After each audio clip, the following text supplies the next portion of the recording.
ஆட்சி எத்தனை செத்தாங்க, உன் ஆட்சியில் எத்தனை கொலை, ஆட்சி எத்தனை கற்பழிப்பு, என் ஆட்சியில் கொஞ்சம் தான் இருக்கு. இல்லாம செய்யுங்கப்பா, இல்லாம செய்யுங்க. நீங்க உங்க ஆட்சி கற்பழிப்பு இல்லாம செய்யுங்க, கொலை இல்லாம செய்யுங்க, ஆக்சிடென்ட் இல்லாம செய்யுங்க. அது செய்ய மாட்டாங்க. 100 ஏழை 95 தான், 99 தான். இந்த ஒரு அரசியல்வாதம். கடன் வாங்குறது. இந்த ஆட்சிக்கு வந்தா 5 லட்சம் கடன், மக்கள் வச்சு போயிருது. இந்த ஆட்சி வந்தா 5 லட்சம் கடன், கொஞ்சம் கடன் வாங்கி 5 லட்சத்துக்கு ஒரு 3 லட்சம் கோடி, 5 லட்சம் கோடி, 5 லட்சம் கோடி வாங்குறது. ஒரு 3 லட்சம் கோடி சம்பாதிச்சுவாங்க, அரசியல் எல்லாம் சம்பாதிச்சுவாங்க. இவங்க வந்து 5 லட்சம் கோடி, 3 லட்சம் சம்பாதிச்சுவாங்க. என்னையா நாட்டை நடத்துறீங்க நீங்க?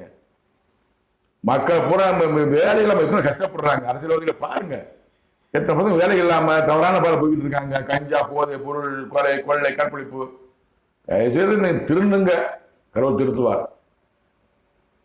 உலக ஜனங்களுக்கெல்லாம் உள்ள ஒரே கடவுள் அரசியல்வாதிகளுக்கு கத்தனிட்டு கொண்டிருக்கிறார். அனைத்து அரசியல்வாதிகளுக்கும் நான் யாரையும் சொல்ல விரும்பல.